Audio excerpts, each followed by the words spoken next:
the Caribbean. It is time for us to unleash the truth in room 592. And of course, at the helm of tonight's program is the host, Dr. Yog Mahadeo, and he's joined by his co host, senior journalist Leonard Gildarie. And together, they're going to keep you company for the next 90 minutes or so. So, gentlemen, a pleasant good evening to you, and over to you.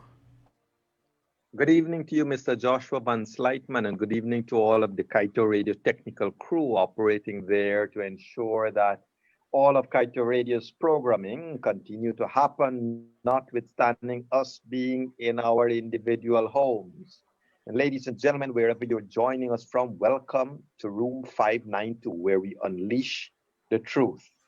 I must say to you, ladies and gentlemen, that this country is now going through its own kind of formation problem. That is, as they say, forming, norming, storming, and all of that when you have groups being formed together. But it seems like what we have is persons across the political spectrum are allowed to get away with treason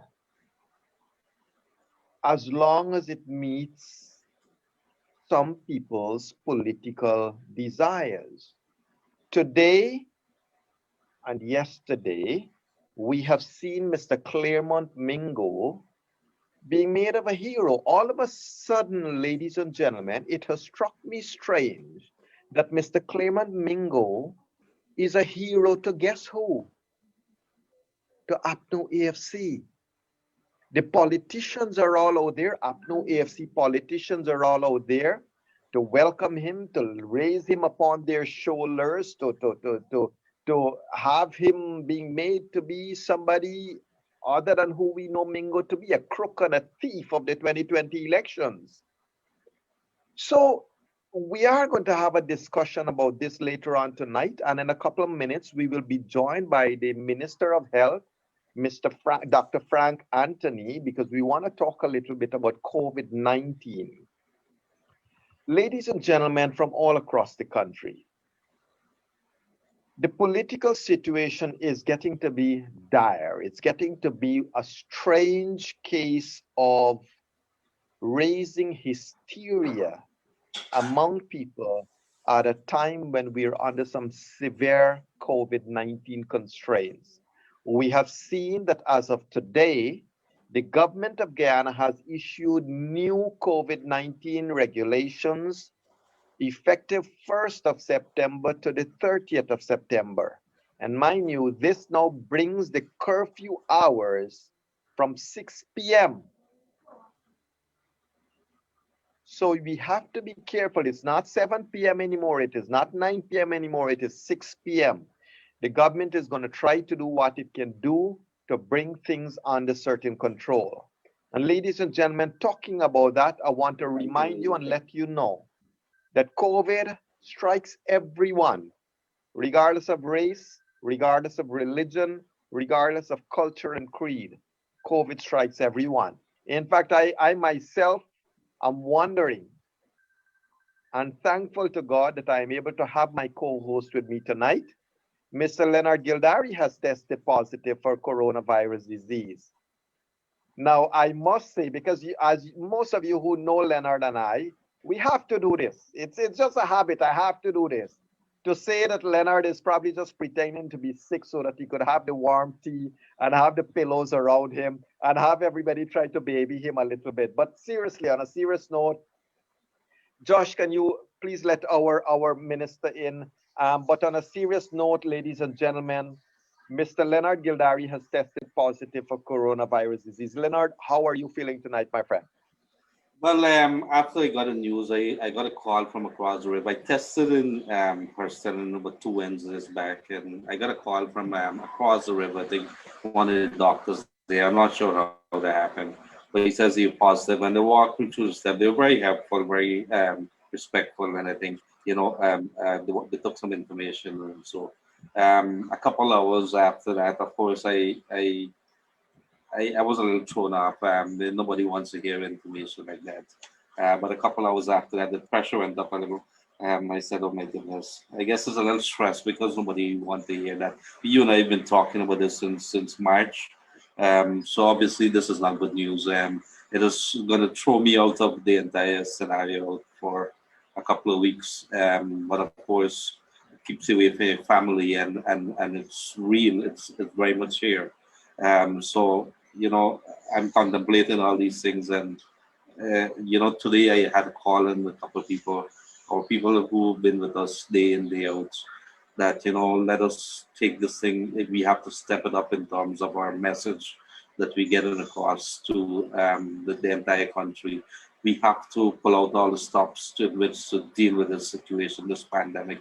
It's not playing with us. It is here. It is here. It is very real. So my message is I'm gonna be using the platform that we have over the next couple of weeks, as long as it takes, as long as I have breath, to tell the people that we need to take it to the next level very quickly. This cavalier attitude that we have right now, it cannot work. It cannot work. We're gonna put ourselves in a lot of trouble. It's gonna be long, very long before we have normalcy come back. If we don't do what we have to do, we have to be responsible. And I just say one other thing before I hand it over back to you, which is that we have to pretend like what somebody say. Pretend if you are a new driver, pretend that everybody else is a madman on the road, and that you're the only sane drivers. Like here, pretend that everybody else has COVID and you're the only person who doesn't have it. So what do you need to do? You need to protect yourself. It's simple as that.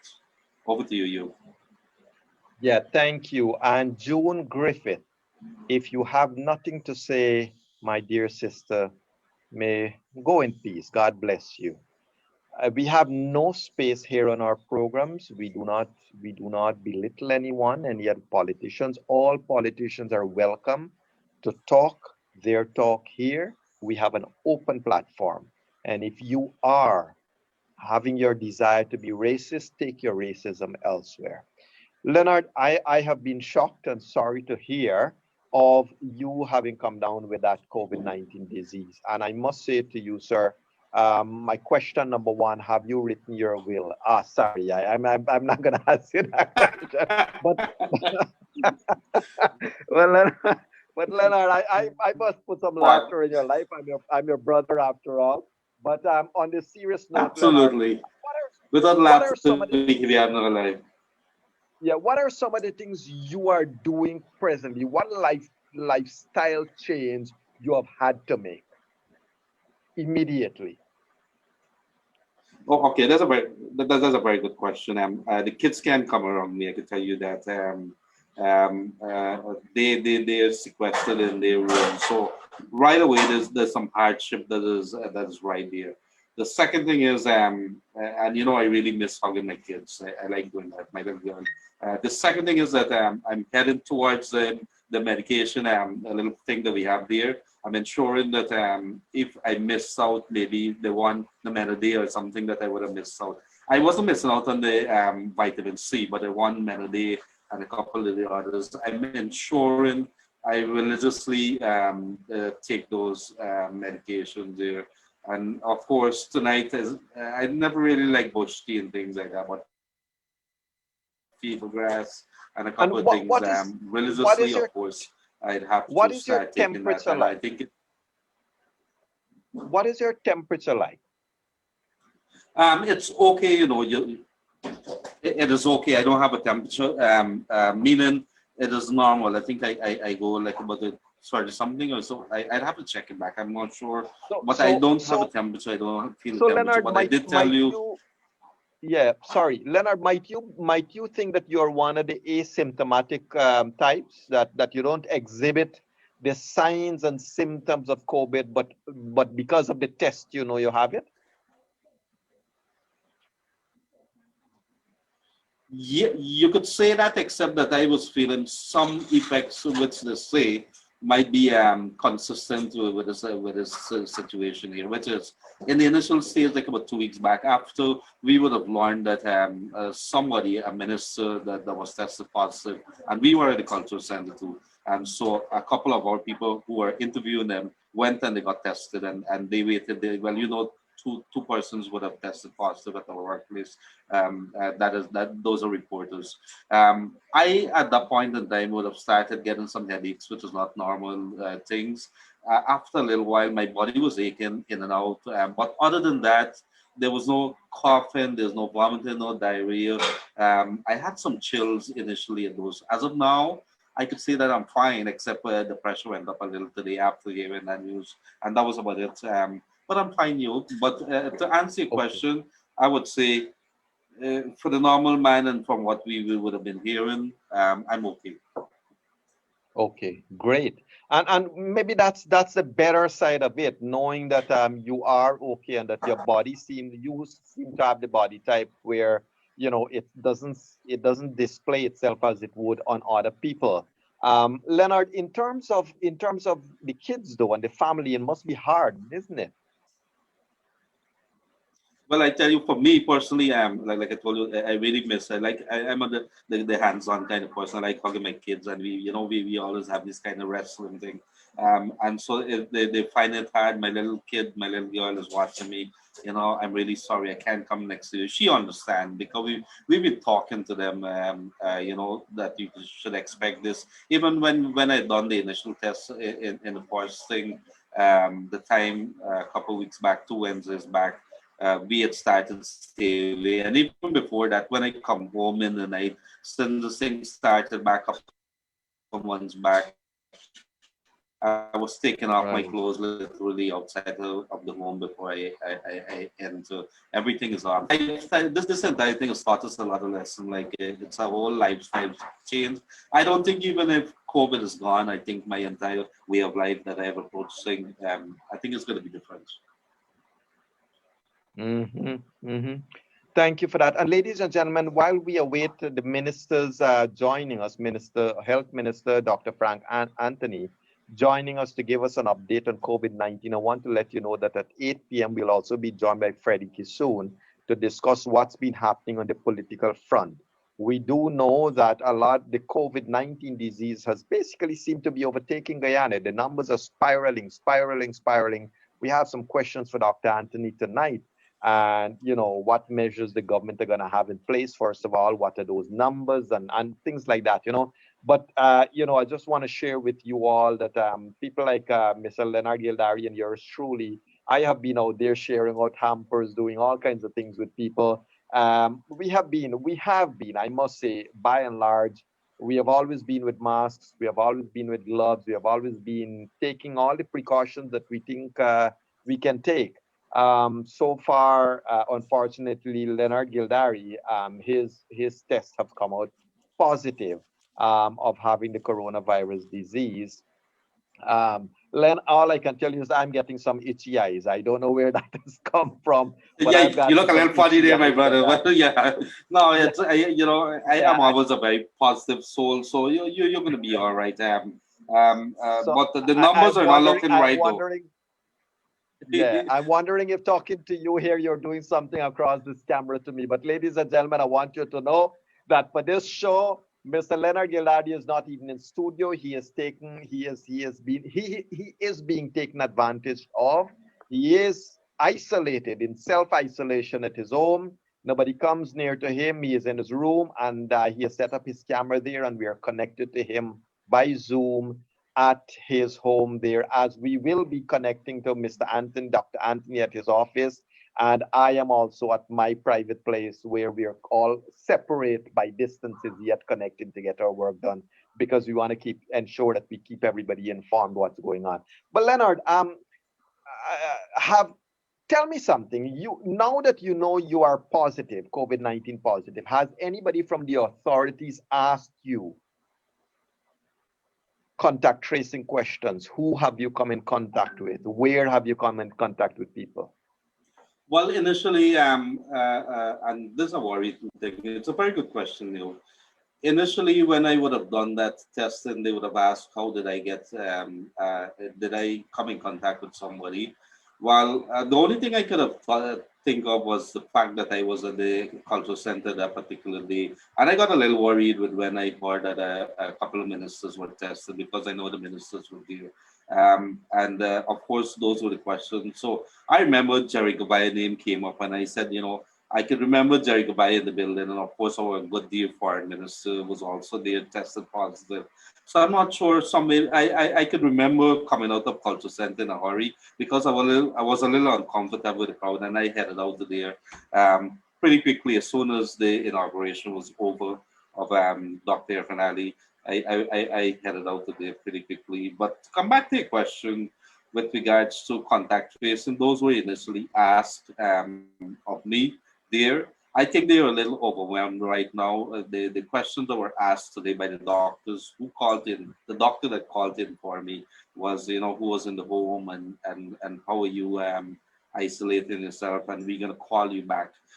When you look at some of the figures and the numbers and the number of persons, we have a big problem now, which I think the authorities, even the minister is going to acknowledge with us. We don't have enough persons, to do these follow-ups in terms of call me every day if I come into the country now from overseas. One of the things that we discover is that there would have been concerns raised with those number of persons. So it's an issue that we don't have enough resources to deal with these things, and that's what we're finding out.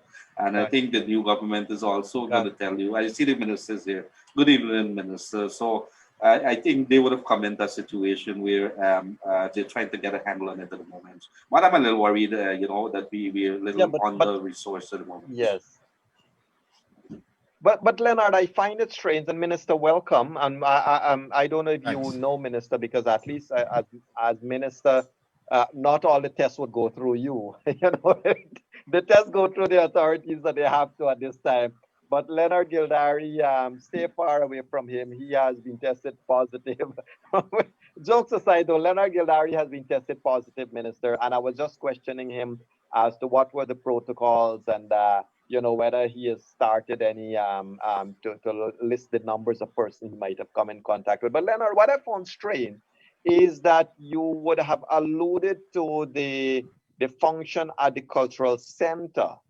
That function, though, Leonard, wasn't it, or wouldn't it have been out of the window period?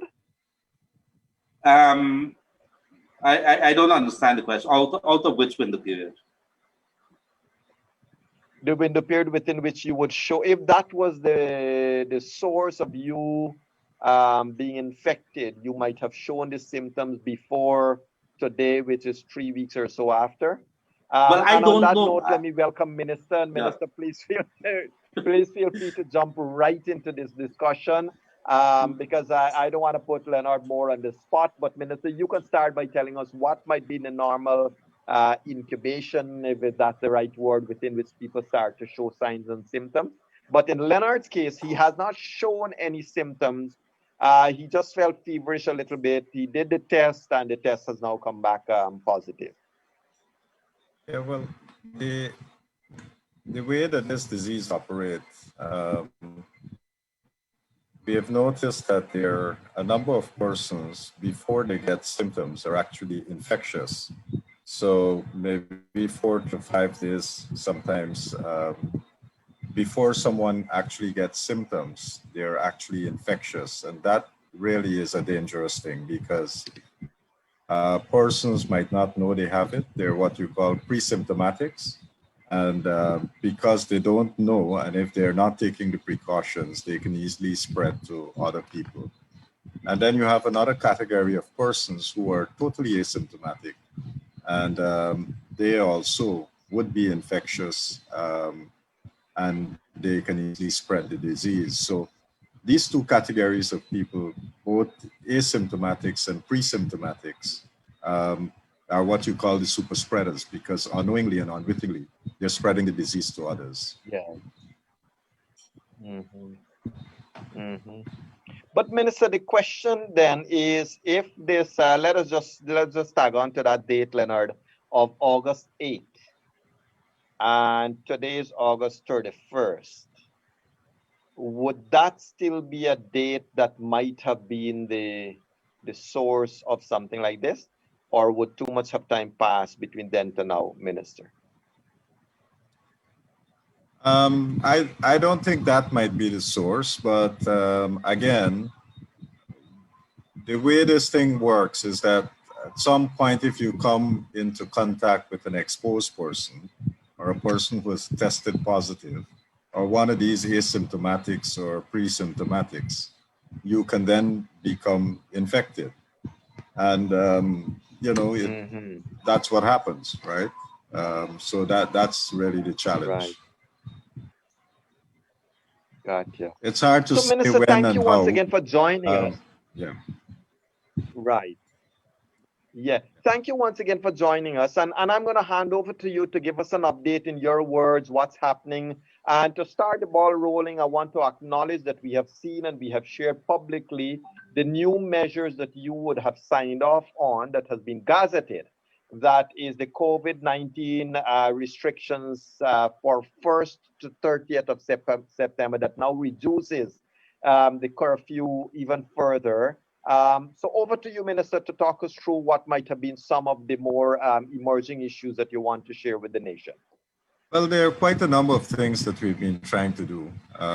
One, as you know, we have been trying to increase our capacity in terms of testing. That really is still, for us, a major challenge because we have one national public health lab, so to speak.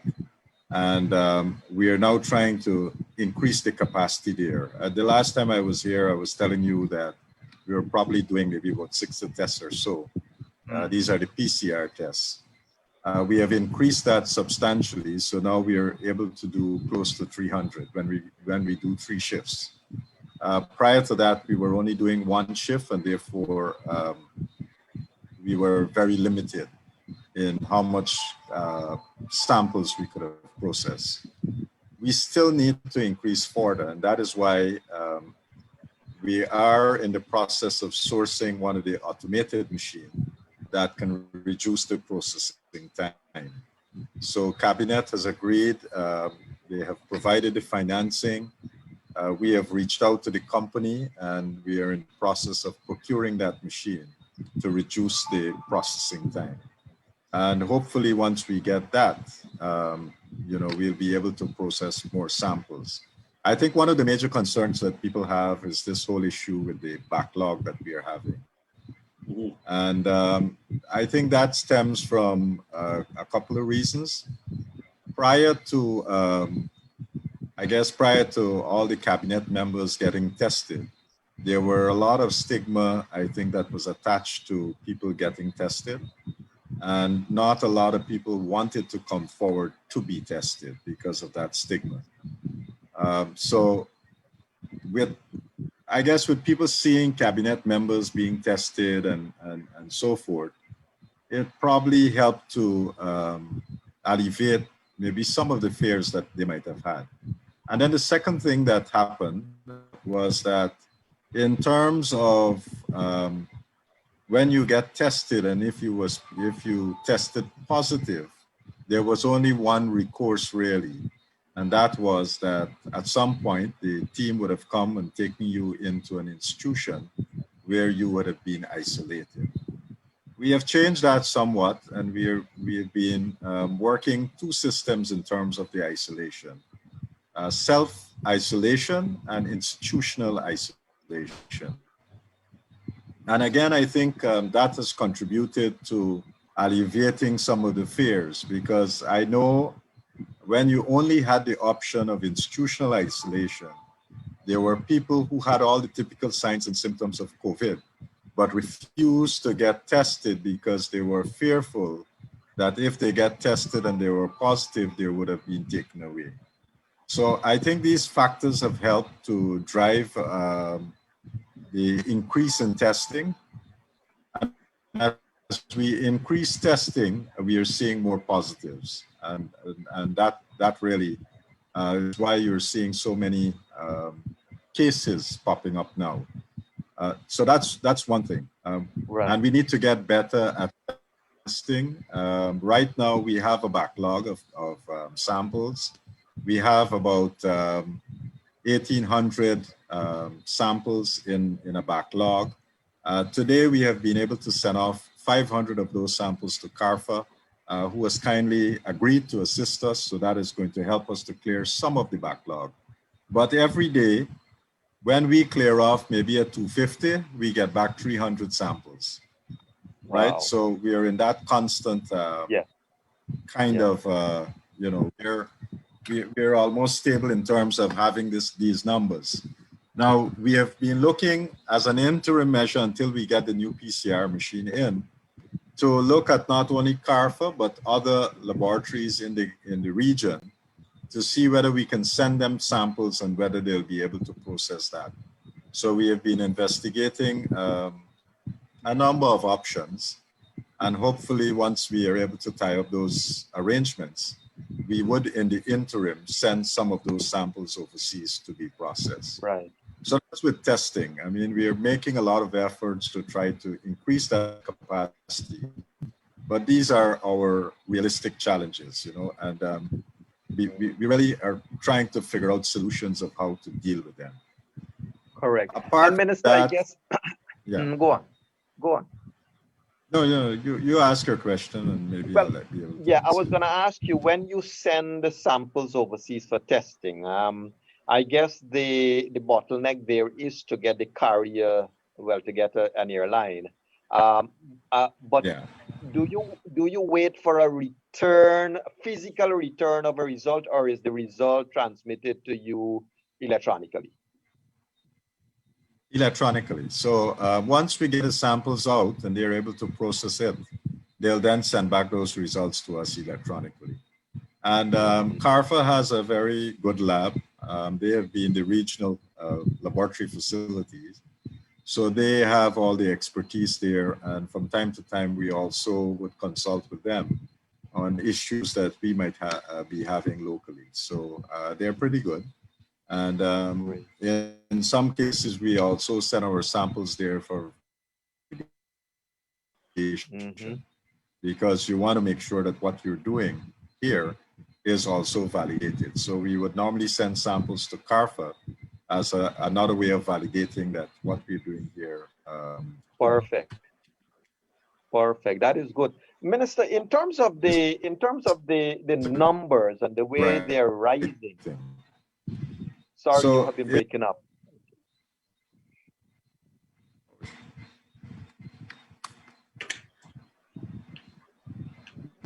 Yeah, you're getting me? Yes. Yeah, yes, I'm getting. Okay. Yeah, you were just asking something.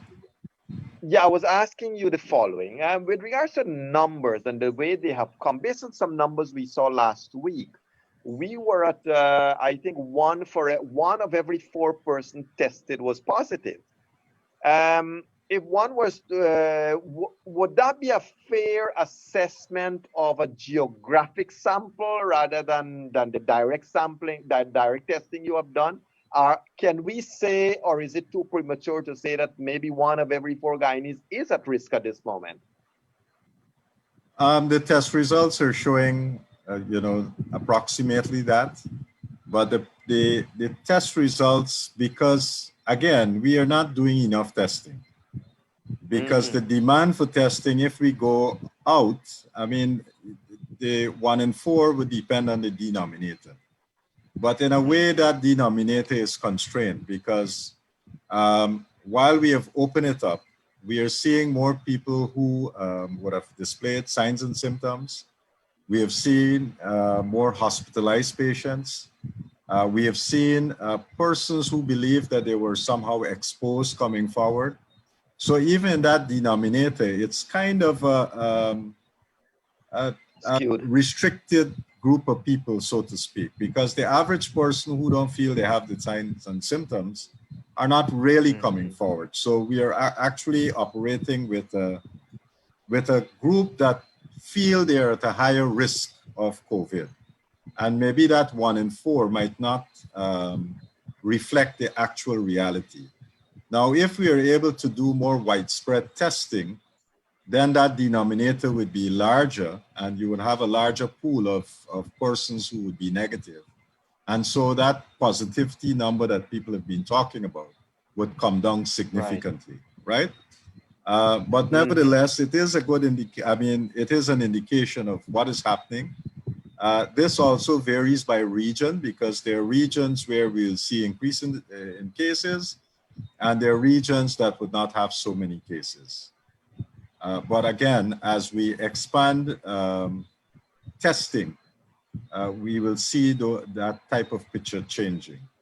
And right now we have supplied all the regions with enough test kits so that they can actively involve in testing. Oh, that's good. So that is a real positive thing. Go ahead, Leonard. Yes, and if I may, Minister, do we have a time frame in which that machine, that cabinet has given the approval of, how soon it's likely to be here? We're working hard to get it in. I don't want to give you a time frame because sometimes with the best of intention, we'll say maybe a week, 2 weeks, and then something come up, and then people are judging you by not being able to deliver that. So what I want to say to you is that we're making every effort to get that in as quickly as possible. And those death rate, those numbers, the numbers, I think it's about 15 to 20 persons died just in the month of August alone. What are some of the conclusions that we getting from that?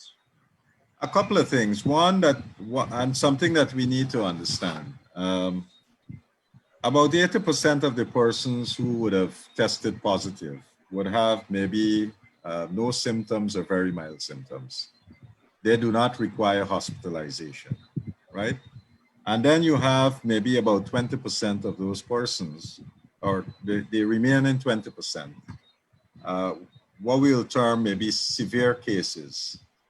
They would require some form of hospitalization.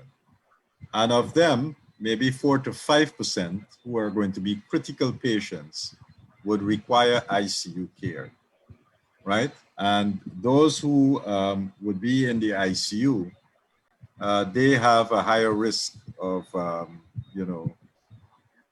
a number of things are happening there because they would have the more critical or severe form of the disease. And sometimes it can be very challenging in managing them. Now, globally, what has happened, persons who would have more risk would be older persons.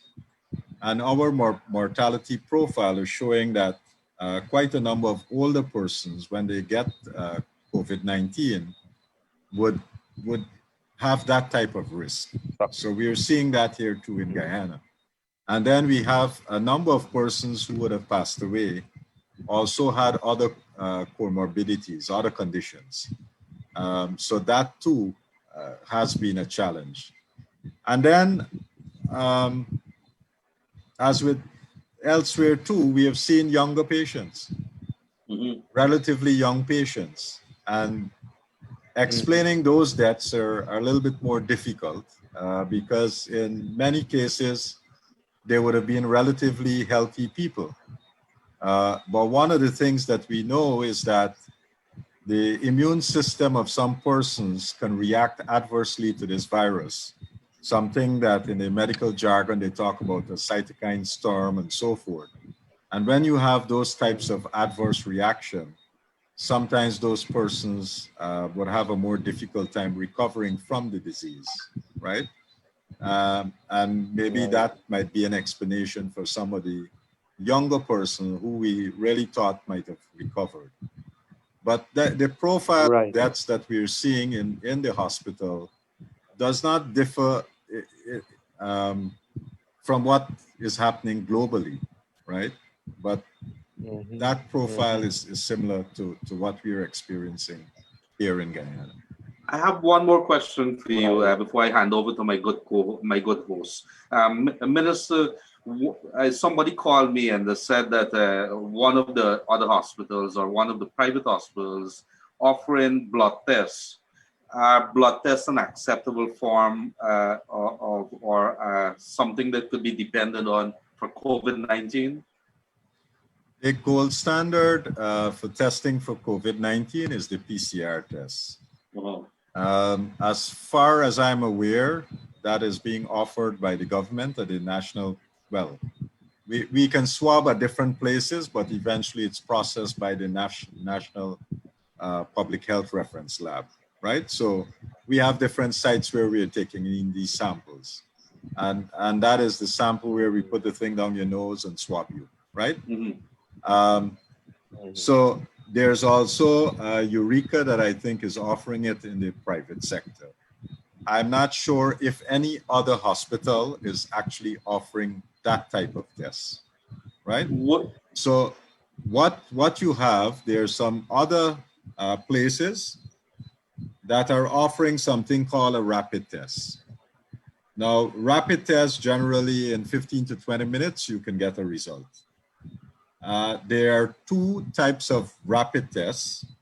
Those that look for the antibody, and antibody would appear after you would have gotten the virus in your system, and your immune system would have worked to make this antibody. So that process is a bit delayed, right? Sometimes it takes maybe a week, week and a half, or even later for you to see, after you have been exposed, for you to see the manifestation of antibody. And it has to be at a certain threshold before these tests can pick it up. So sometimes you can be positive if you test with a PCR, you're going to show positive. But if you use the antibody test, you would be negative because it hasn't, your body hasn't reacted to make the antibody as yet. So that delayed reaction in making that antibody can give you a false sense of security that you are probably negative. Mhm. Now, I know of some cases where people would have come, they did the PCR test, they were tested positive, then they went and they did the antibody test. They really don't know the difference or the science behind it, and they got a negative test. And then they would probably claim, well, you know, you guys are not doing a good job. But there's a real big difference between the type of testing, right? Now, there's another, apart from antibody testing that are rapid tests, there's also another form of rapid tests. And that actually would test for the virus.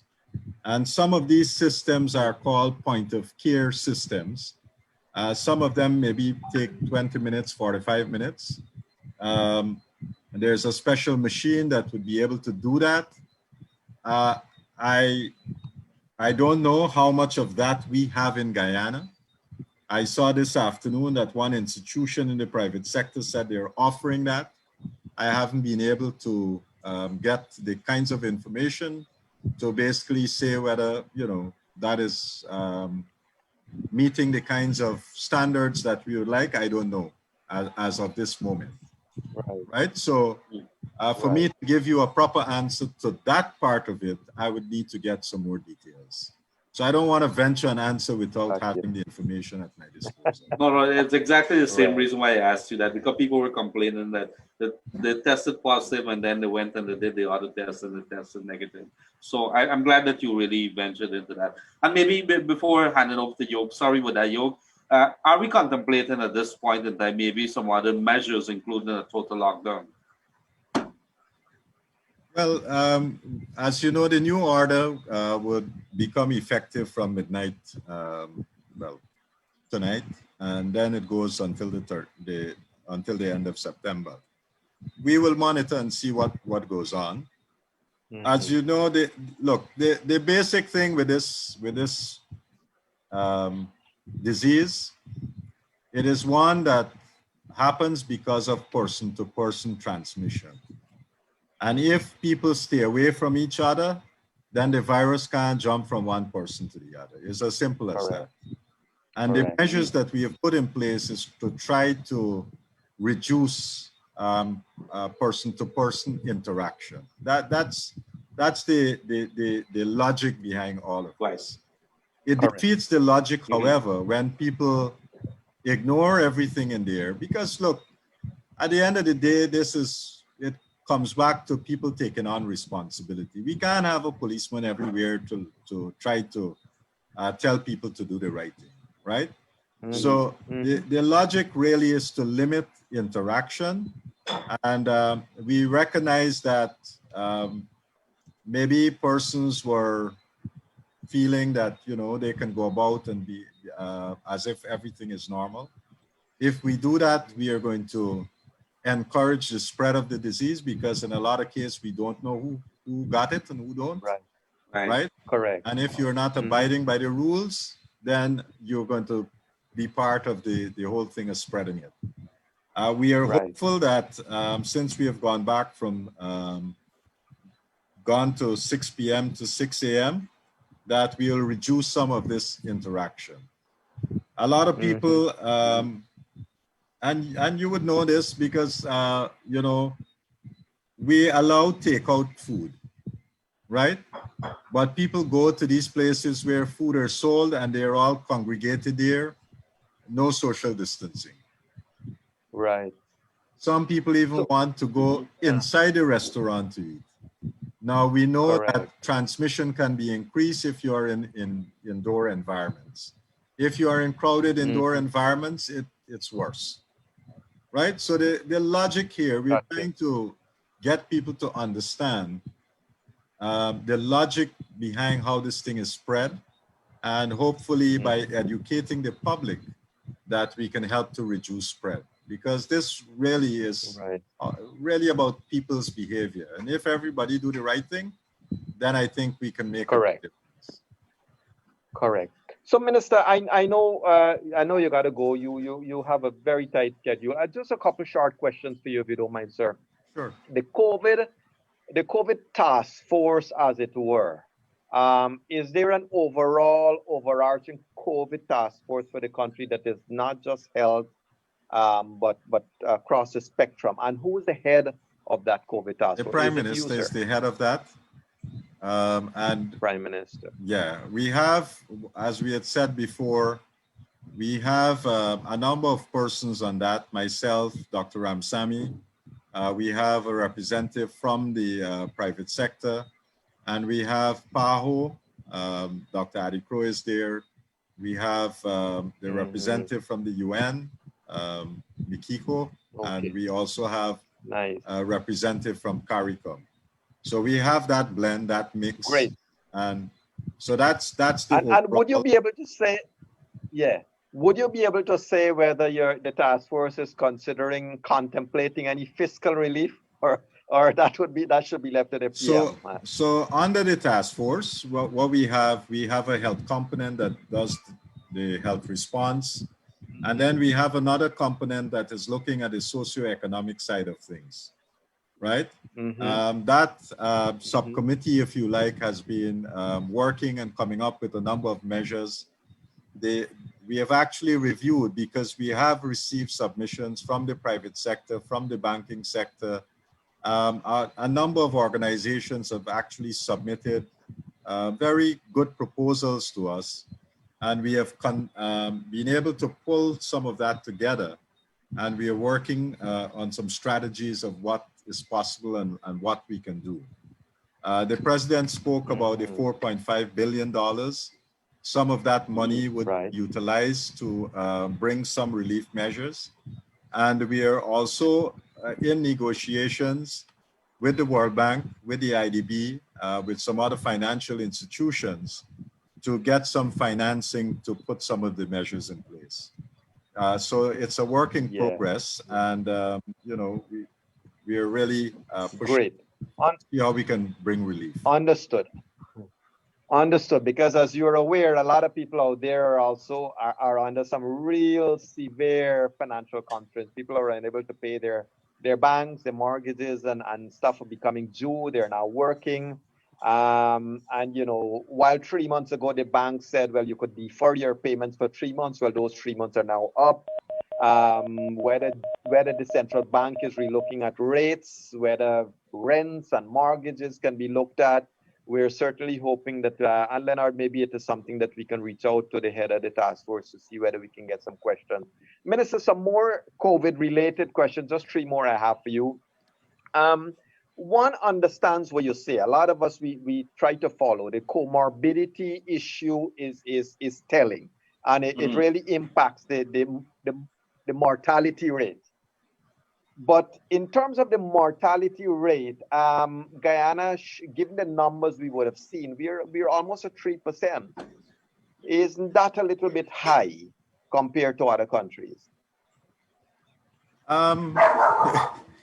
We're not fully 3% yet, but we're there 2 point something. 2.9. 2.9. You guys are. But these things, you know, look, it's an evolving epidemic, right?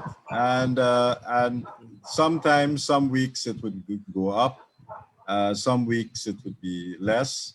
We actually would have preferred that we don't have any deaths. You know, we have a medical team that is really working to ensure that we try to prevent as much deaths as possible. One of the things, and to really improve the care that we are offering, that is why last week, one of the things that we had was a clinical group that we brought together. And we want to standardize the kind of care that we are offering in every region. So Dr. Carpen and a number of the other doctors at GPHC have come up with some standardized treatment protocol for COVID. And we have brought in, well, we have done some training over the internet where all the doctors who are involved with COVID care were trained on these guidelines. We also must recognize that in the regions themselves, we do not have a lot of the type of ICU that are necessary to provide the kind of care for a critical COVID patient. Now we are trying to build that capacity, and one of the things that we have to do for the doctors in the outlying area is to ensure that they understand how to use the ventilators, how to provide that care, how to recognize when somebody is moving from severe to critical, and so forth. Most of the outlying areas do not have ventilators. As we speak, we don't have them. We have put in an order for them, and I'm hopeful that by this week, we will be able to get some of those ventilators into the country. We have started the training for the doctors to be able to use them, and we'll have a practical component where many of them would come into Georgetown to be trained on the practical side. And then, so when they actually get the machine, they're capable of utilizing that machine. So in terms of lifting the quality of care, we are working very hard to make sure that happens, so that, you know, hopefully we can see more of the patients closer to their place of home and provide quality care. And that's our intention, and that's our goal. Gotcha. Two questions more for you, sir. One is, you know, a lot of persons who might be looking towards whenever government is having repatriation flights, they want to take advantage of that. What might you advise them that would be the period of time between test and result to allow them to take advantage of a repatriation flight? If I had my way, I would have said 48 hours, but that really is not practical. Because we know in the United States, where a lot of people are coming back or want to come back from the US to come back home, many of them have told us that they get a challenge in getting their PCR done within that 48 hours time frame. So we have, in a way, relaxed it and allow for a 5-day period. And even with a 5-day period, a lot of people are finding challenges. Now, one of the things that we have been looking at is that we want to, we have a working group that is looking at when we can open the airport, what are the measures that we'll be putting in place. One of those measures would be that when somebody come into the airport, despite them having a PCR abroad, we would also want to be able, so that when they come in, we can provide them with a PCR test at the airport and be able to get that result maybe within an hour, 2-hour period. So while they do the rest of the processing, before they leave the airport, that we should have the result. And so we would know that they are negative. right? So we are not there yet. Yes. That's our intention, and because we want to ensure that people are safe, and therefore we have been having these discussions, and we are working to put some of these mechanisms in place. So when we reopen the airport, we have the mechanism to ensure that persons coming back stay safe, and when they leave, they can leave here, and that we can go to other countries too, and they can accept our protocols and our results. Because as we move forward, this thing is all interconnected, and there will be regional standards that eventually would come into being. Of course. And if you want to leave Guyana to go to Barbados or Trinidad or something, they would want to standardize the protocol. So whatever we do here would have to be in sync with those other countries. Of course. Indeed, Minister. And Minister, my last question to you is, would the ministry, would you, sir, consider at some stage designing such releases to the public that will educate us about demographics, where people would know what areas, specific areas is more at high risk and stuff like that? Shouldn't that type of information be something the government could consider? We are getting there. And it's a very good question because, over the last maybe week and a half, you would have seen our dashboard being, up and down with some numbers. That's not because we don't want to issue numbers, but we have had our own challenges with our technical people and issuing these releases and so forth. So we are trying to put the technical and the PR people together, and so that we can ensure timely release. So one of the things that we are aspiring to do is to get out that dashboard by 4:30 every afternoon, and then by 5:30 to have what we call an explainer, so that if there are numbers in there, it would explain what these numbers represent, our interpretation, our analysis, and so forth. So it allows anybody that is viewing the dashboard to interpret the results that they're seeing. So we are going to start with that. We do have some regional data, and at some point, maybe not every day, we'll be able to release that. But once we get this dashboard up and running and that's working, then we'll work on getting out other bits of information. The regional one, as you can imagine, sometimes would pose a challenge because discharges and so that happen in the region, real-time information, and so forth might not be as accurate as we want them. But nevertheless, we want the public to understand what is going on and to have information that they can relate to in their respective region. But let's get the general one in order, and then later on we'll move to get more disaggregated information, right? So correct. We will keep working on it.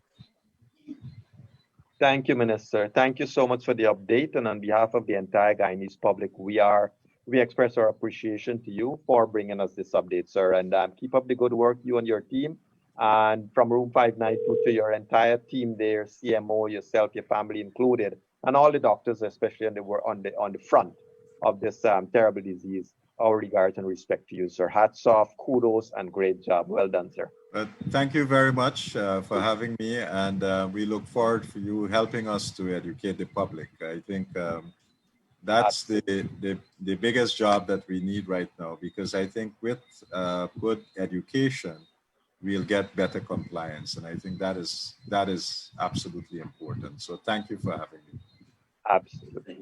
Count on us. And the next time we have you, Minister, we want to move away from COVID and talk about mainstream health as well. But I know you're very, very busy with COVID. So we're going to allow this. I think we can do that as well. Thanks. All right. Have a great night. Bye-bye. Bye-bye. Ladies and gentlemen, that was the Honorable Minister of Finance, Dr. Frank Anthony, giving us some of the updates on COVID-19. Mind you, A new curfew is in place, and new COVID-19 measures are in place effective midnight tonight. Specifically, part of that would be the reduction in the hours, and so that restaurants and businesses and so forth that are allowed to open, you have to now close at 5 rather than 6 or 7. And you cannot be out there beyond 6 p.m. 6 p.m. to 6 a.m. would be the restricted hours, of course. So please be wise and ensure that you stay out and stay away from this from your freedom that can allow you to contract the disease. As we know, we are being joined by our political scientists, a man who is certainly being making the waves, ensuring that the country can always read his thoughts on politics and what's happening in the political sphere of Guyana, not just Guyana, but across the world. Mr. Freddie Kissoon is joining us, ladies and gentlemen, and Mr. Kissoon is joining us at a time when Mr. Clement Mingo is now being hugged and embraced by APNO AFC activists out there in the field. Mr. Mingo has been seen to be a hero, and as of today, Leonard, Belladrum and places like that had protests. I saw men lifting a house and put it in the center of the road. Things are being burned. Mind you, we'll discuss all of this with our political scientists tonight. Mind you, ladies and gentlemen, the country belongs to us all, and we're all from different sides of the political divide, and sometimes we need the analytical minds of people like Mr. Kissoon to read through the lines and tell us what's happening here. Mr. Kissoon, welcome to room 592, sir. Good evening. It's always good to be here. Thank you. And sorry to keep you waiting. Our apologies, just that the minister came on a little late. No problem, sir. No problem. All right. Now, I wonder why you sound a little bit quiet there, Freddie. Your good friend, Mr. Leonard Gildarie, is at home being babysat at this moment. No, I'm not quiet. I think it has to do with you. Maybe you're hearing other things because you just referred to the Minister of Health as the Minister of Finance. You realize that? When you play back the tape, you will see. Envision him well before you get off. You say that was the Minister of Finance. When you replay the tape, you hear. Oh. So something is wrong. And Freddie had to pick that up, right? Thank you. Freddie, you had to pick that up, right? So I don't know. Freddie. Leonard has COVID-19. Freddie, Leonard has COVID-19 and he's presently drawing up his will and so forth. No, don't call dead on the man. Don't call dead on the man. No. It's not dead at all. Freddie, a couple of people are asking. Thank you once again for joining us. Before you get into it, people are asking if we're going to wait another 20 years before Freddie gets a smartphone. Somebody lent me a smartphone. They said they found it at the court. It was Mingo's phone. He left his phone at the court, and the police picked it up, and a police friend gave it to me. Anyway. Okay, Freddie. Anyway, I hope you're doing all right. Maybe Shadiq said that Mr. Mingo does not have the smarts. Yes. Well, Freddie, let's get on with our discussion tonight. And let me welcome you once again, ladies and gentlemen. This is room 592, where we unleash the truth. And we are fortunate to be joined by Mr. Freddie Kissoon tonight. Freddie, I want to have the discussion rolling by asking your thoughts. It's a pattern. I know what you're going to ask me. I know what you're going to ask me. It's a pattern. Yes. And I think it's this kind of pattern that have caused the PNC to lose the 2020 elections, because when they won, people thought it was a new PNC and they were given a chance to rule. But if you look at the pattern, in 92, after being so long in power due to rigged election, there was post-election violence. In 97, there was post-election violence. In 2001, there were post-election violence. In 2011, although there was a minority government, they made confusion. So Belladrum and the crowds outside the court confirm to a pattern of PNC behavior, and it may be the last hooray, because people may finally come around to say, look, it's no point having these people in government ever, because they are not prepared to lose power. Now, what you really think that Belgium thing is spontaneous? Those they are subterranean causes, a subterranean incitement. That Mingo is just being used as the excuse to cut off traffic and development, agricultural development between Berbice and Region 4. And I want to believe this Belgium incident is the beginning of the pattern that we have seen since 1992. It's unfortunate that Guyana has to go through this with a party that is not prepared to conform to 20th century political behavior. Look what's happening in Mali. There was an unpopular civilian government in Mali, and the military overthrew it, and the international society is not accepting it. There were people on the streets rejoicing at the overthrow of the civilian government, but yet France and other countries are saying, you've got to get back to civilian rule. There is no appetite for this kind of perpetual behavior among countries in the world.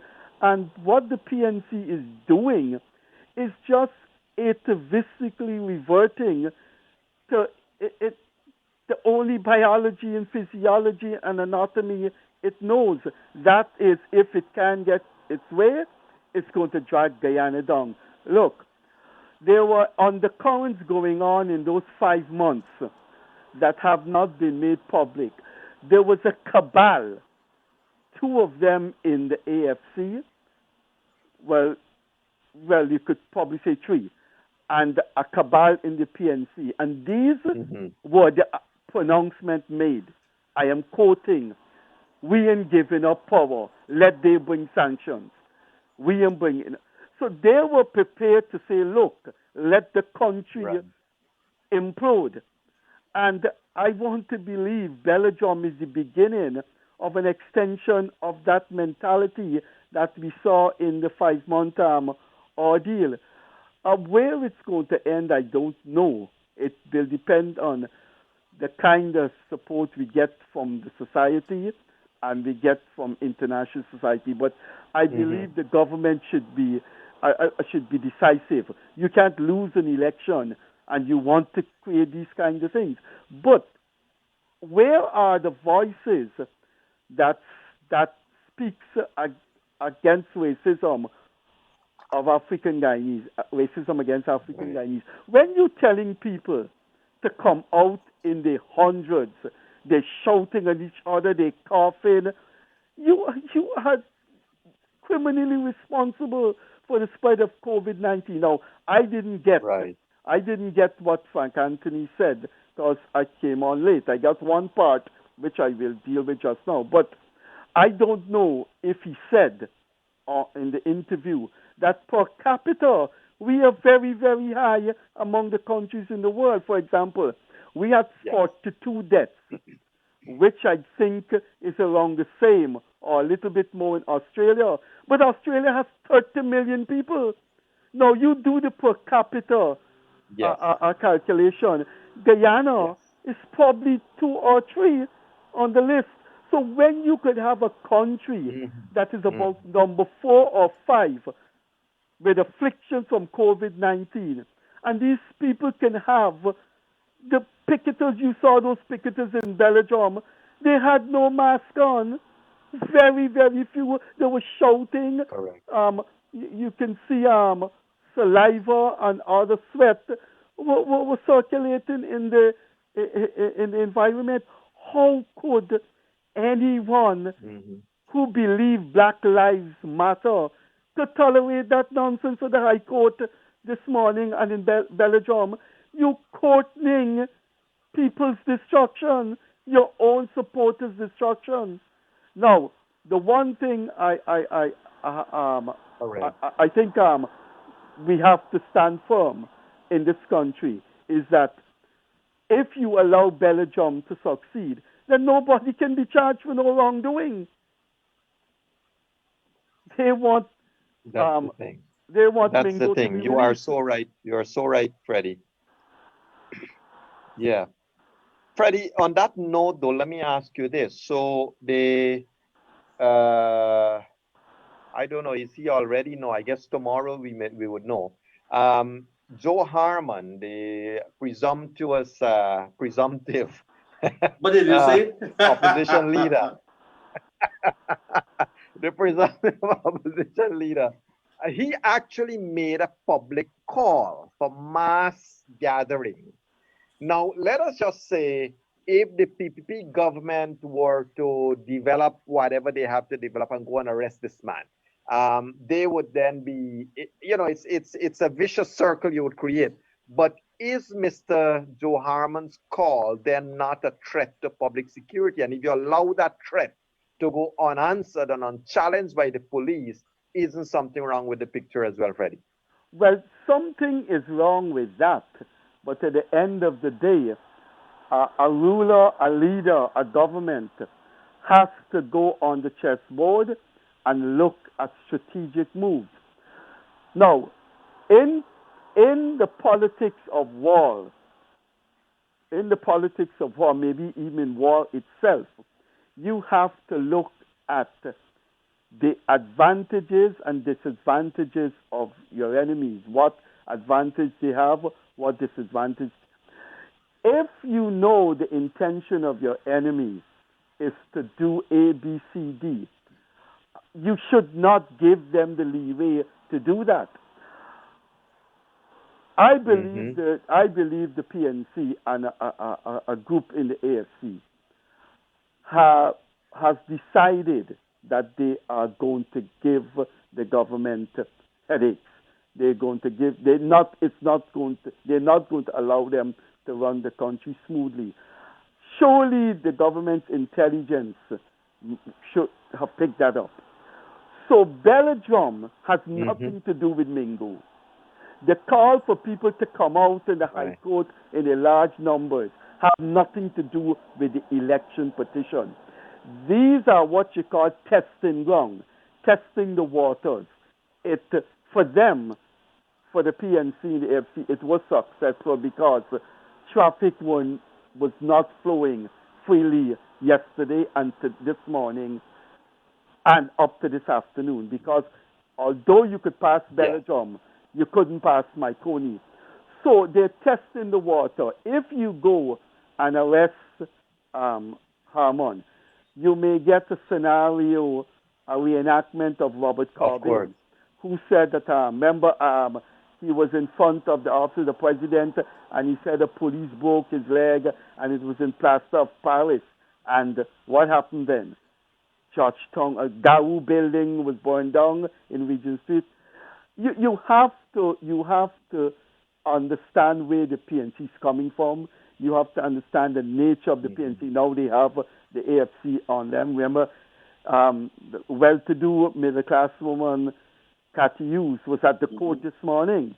Now, prior to 2020, anybody would perceive Kaieteur as this, aristocratic middle-class lady who wouldn't dare be seen in a crowd outside the High Court, but she was there. So the intentions are clear that they are going to confront this government. It's for the government now to strategize. If you ask me if they should arrest Harmon, I will say let him go.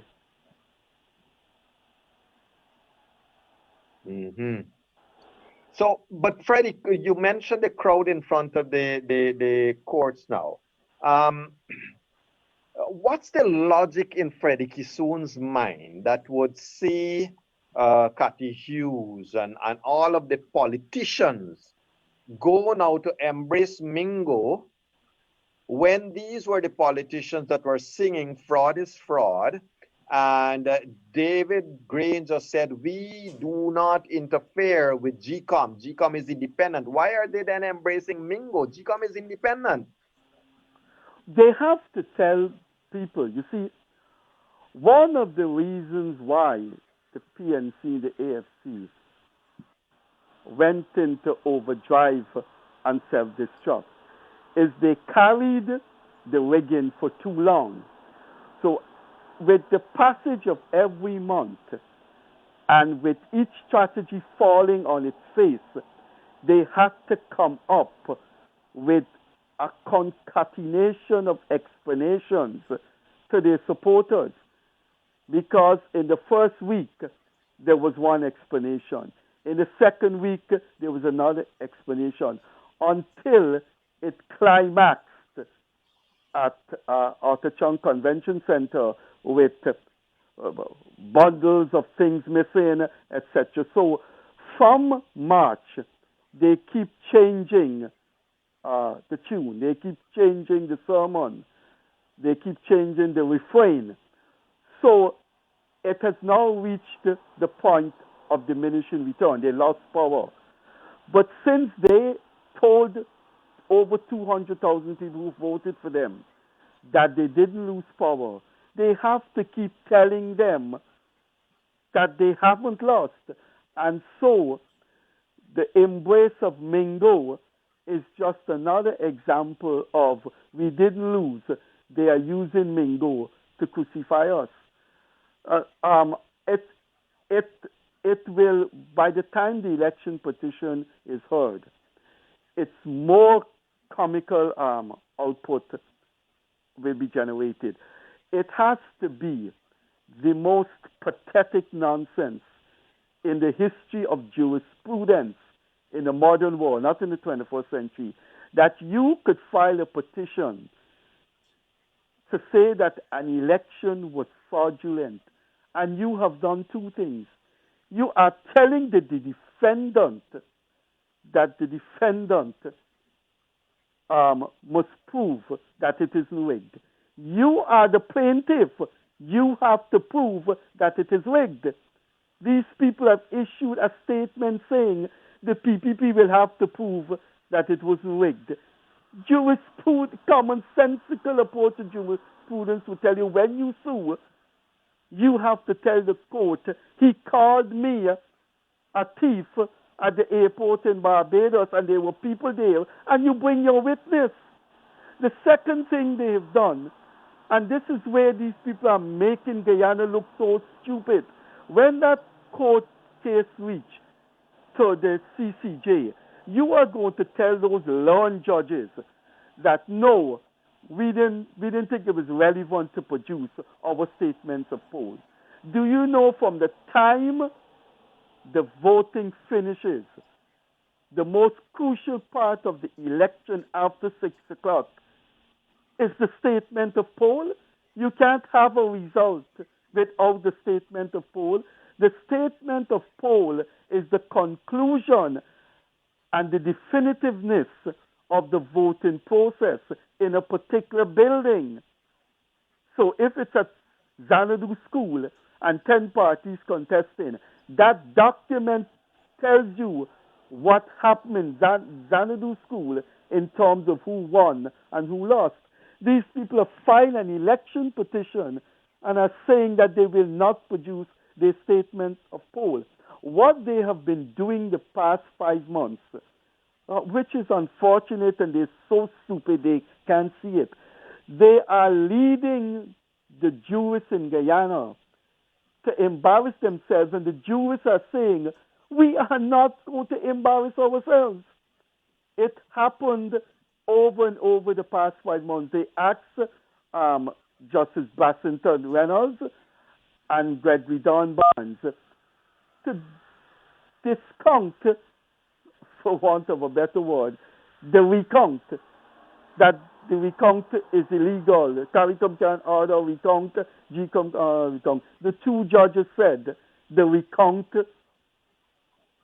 could go on, GCOM has the authority.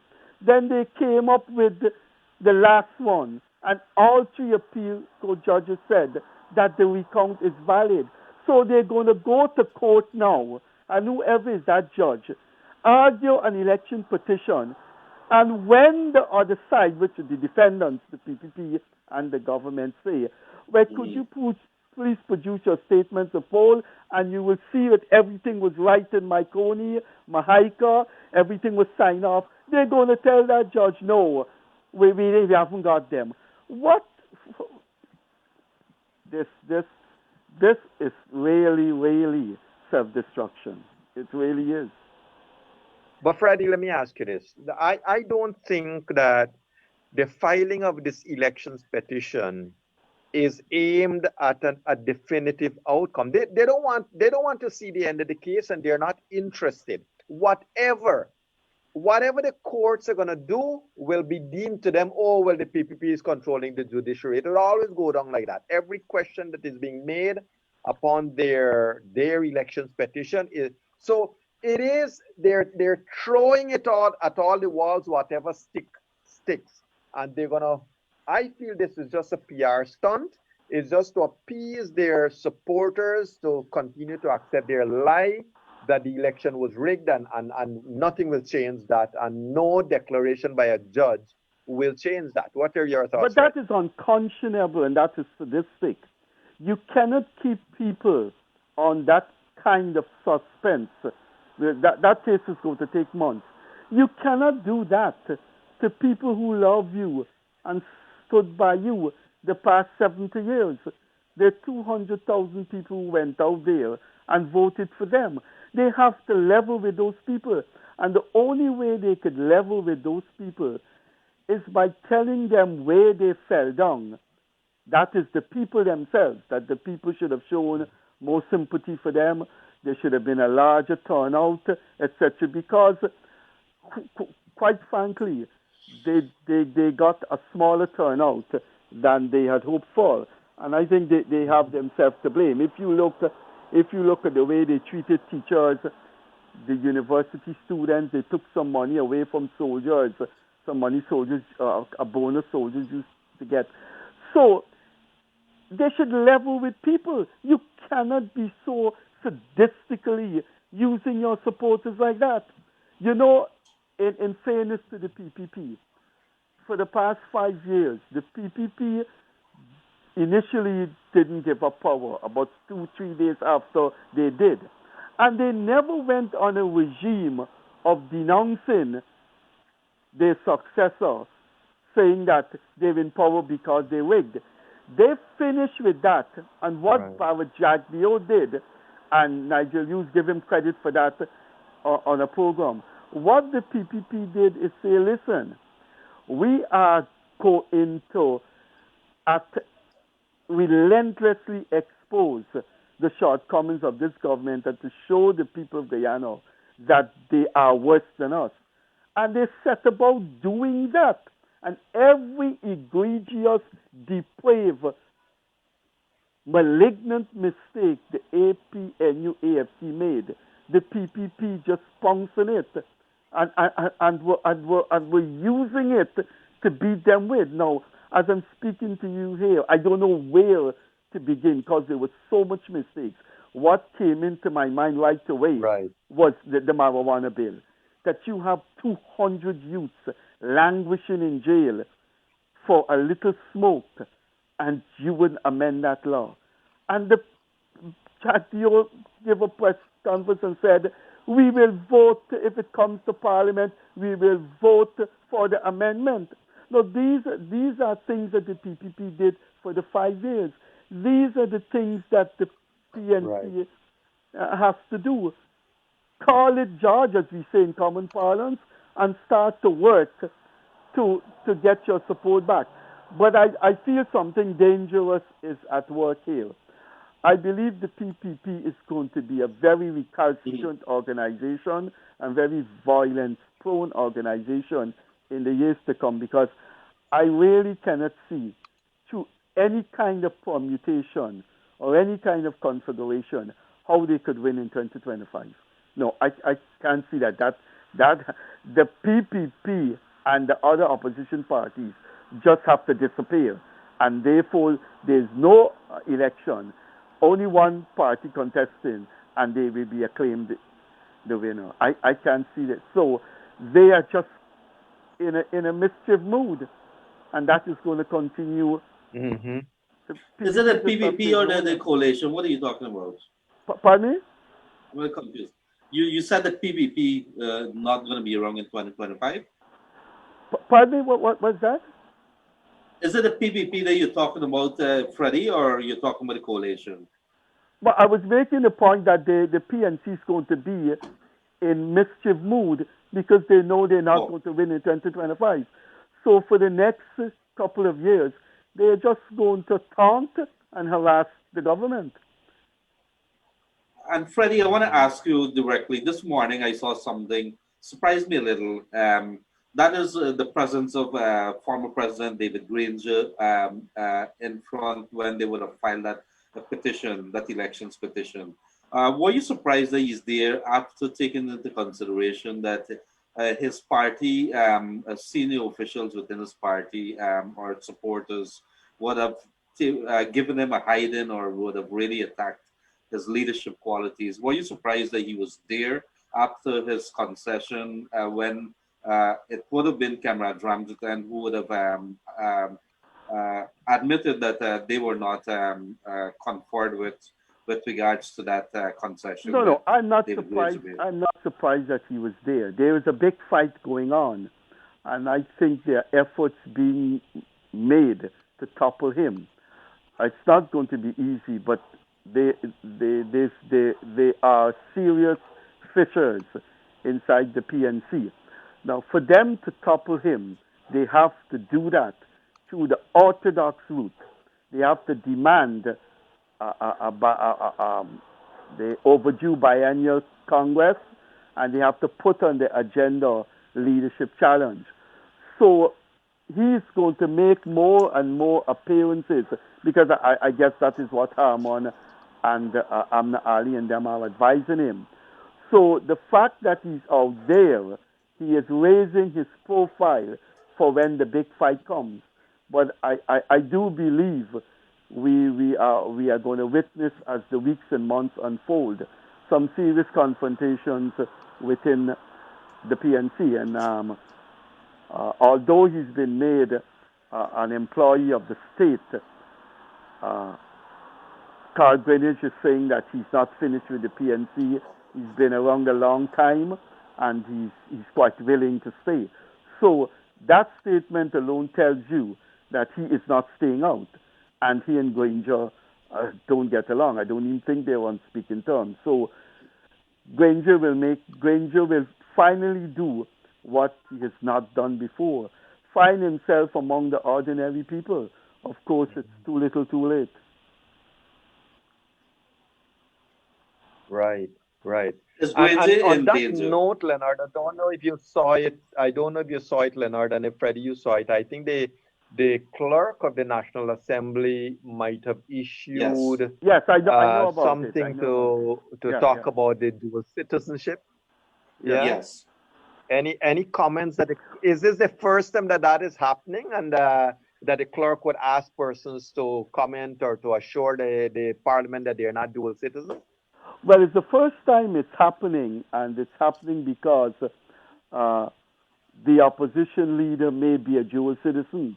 And so I don't know if the clerk has been legally advised that as the custodian of the rules and laws of Parliament, that he should go in that direction. I think GCOM is derelict in their duty. GCOM has said twice that it's not for them to ask for proof. People should have the responsibility and honesty. That is nonsense. The police can't say that we ain't going out late in the night because people should not go out in the road and steal. GCOM cannot say people should be honest. GCOM should see that the honesty is publicly manifest. Now, I suspect that someone told the clerk of the assembly that you have to show some proof that you're not a dual citizen. Now, why you can get away with that is because the only way to prove you're not a dual citizen is for the other country to say, no, he's not a citizen, or yes, he's a citizen. Under the laws of the United States, they're not going to give out that information. So the onus now is on the lawmakers of the country to say, show us where you are a Guyanese only. And I hope civil society and people like us take it up, because frankly, I do not believe that the dual citizens from the PNC side has relinquished the dual status. It's my right to express an opinion. I am not calling them liars. I am not calling them deceitful. I am just offering my opinion that I don't think they have relinquished it.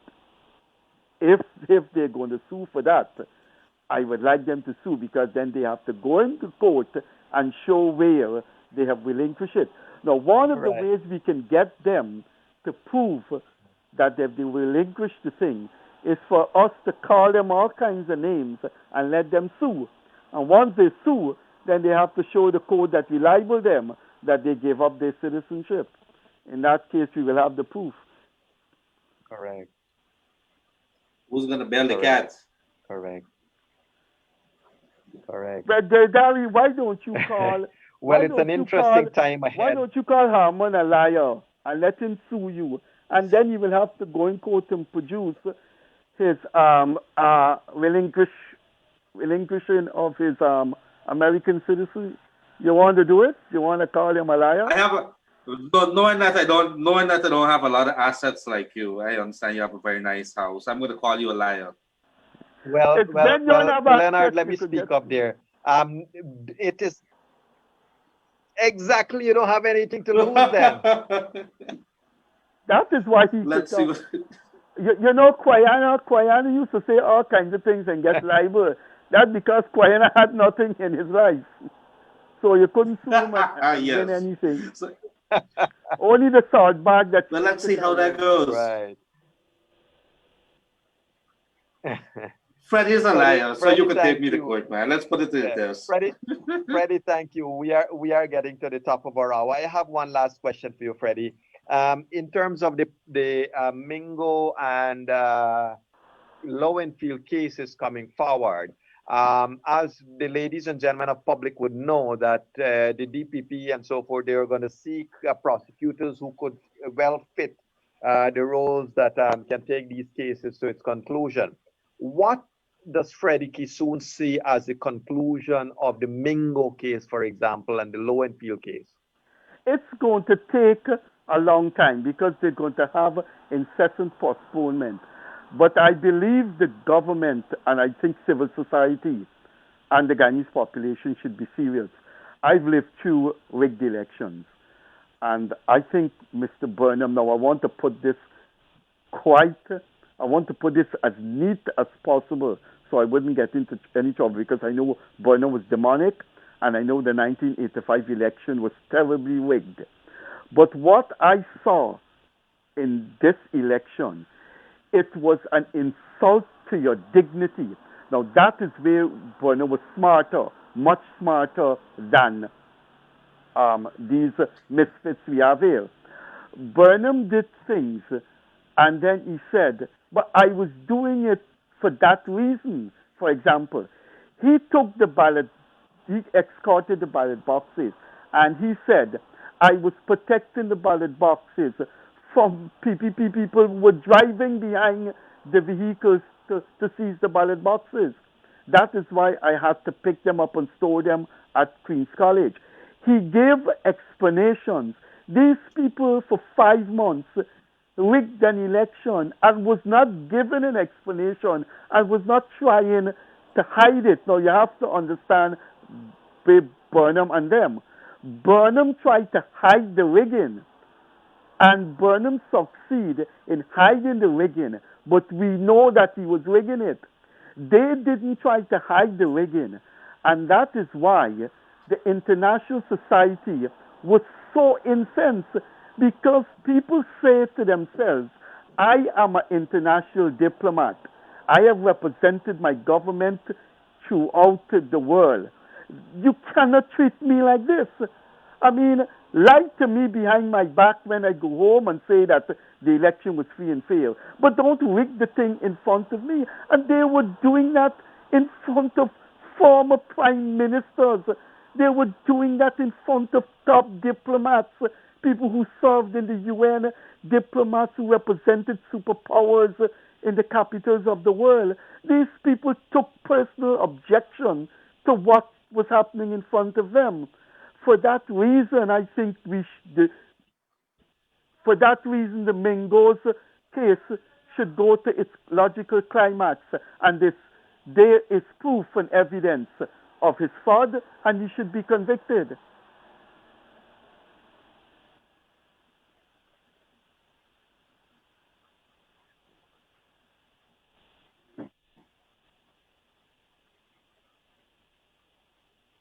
Hello?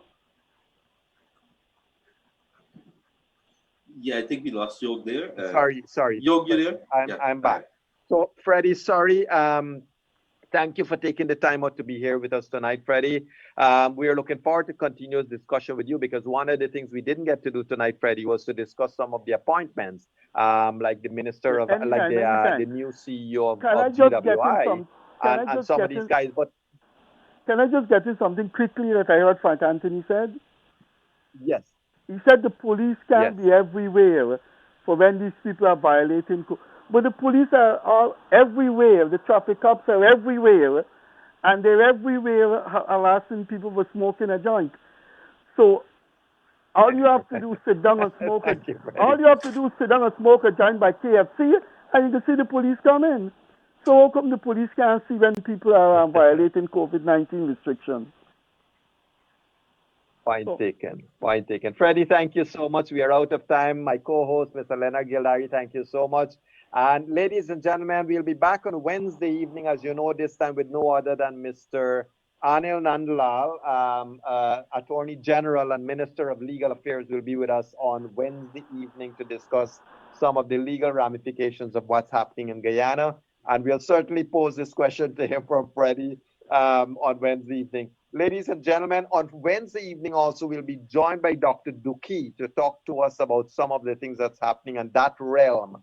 As you know, some of the real neurosurgeons, he's one of the rare neurosurgeons in Guyana, and we are looking forward to having his company along with the AG in 2-segment show for Wednesday evening. It's been a pleasure to have you all here. My apologies to the Kaieteur Radio technical crew. We have gone over for about a minute or two, but you can certainly deduct that from Leonard Gildarie's paycheck or from Freddie's paycheck. And I'll take my leave as I say that.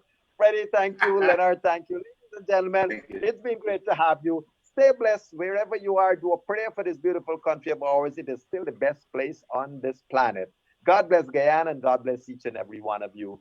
Bye-bye now. Bye-bye.